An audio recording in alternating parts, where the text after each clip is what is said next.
The most news in the morning. CNN's American Morning. Weekday, 6 a.m. Eastern. How are you doing in terms of your preparations here to meet that rising water from the Red River? Well, if the forecasts stay where they're projected to be, we're in good shape.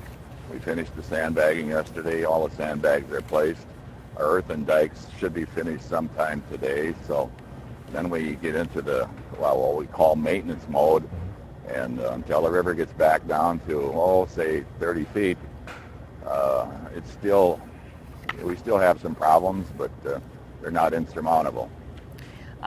Mayor Walker, thanks for being with us, by the way. NOAA is saying that this is a case of deja vu, but this time the flooding will likely be more widespread because of that big snowpack that you guys had. You got a colder than usual and more precipitation this winter. What are you doing to prepare any differently than perhaps you guys did last year? Well, last year was such a difficult event because of the time we had a chance to get ready. This time we've had more chances for planning. They did move the crest up into March, where we thought it was going to be in April. So that's been the game plan to try and get ready for that. Right now, I took a trip down to South Dakota yesterday where the Red River starts, and was pleased to see not as much water as we saw in 2009. But to have back-to-back floods, this is the first time we've had two major floods in successive years, and normally we get a break, and people remember 2009 very vividly. Yeah, well, it wasn't that long ago, and I can just imagine the sense of anxiety and exhaustion of the people there in Fargo, too. You did all this last year, now here we are 12 months later doing the whole thing again. My goodness.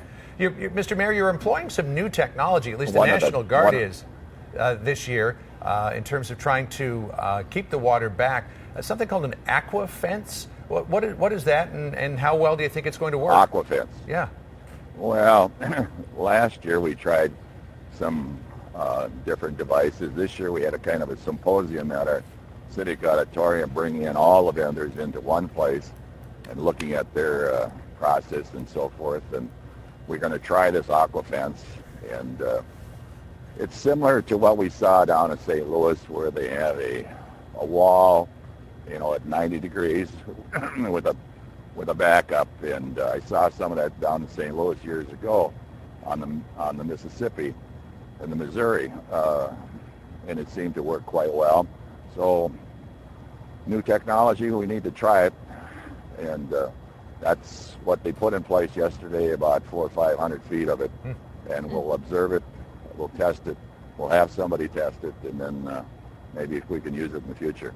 We're showing some animations of it right now. It looks pretty amazing if it does work. One of the other things, though, is worst case scenario. I understand that you guys are prepping for the possibility that it is going to crest and very high, maybe at 40 feet or more, and that there are going to be rescues needed. As I understand it, you have some National Guard troops, 350 of them on standby with some emergency equipment, and that FEMA also saying that they're going to be preparing for possibly emergency rescues with airboats and helicopters. How likely do you think it might get to that point? Well, there's a possibility in the county.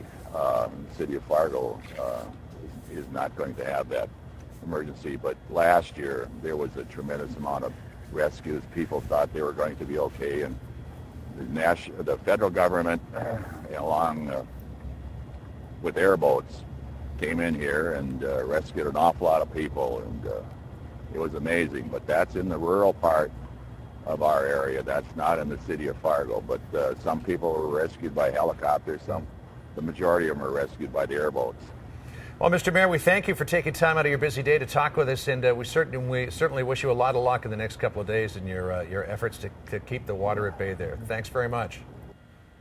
Well, we appreciate your attention to our problems here, and maybe it'll help us to get something long-term protection for our communities.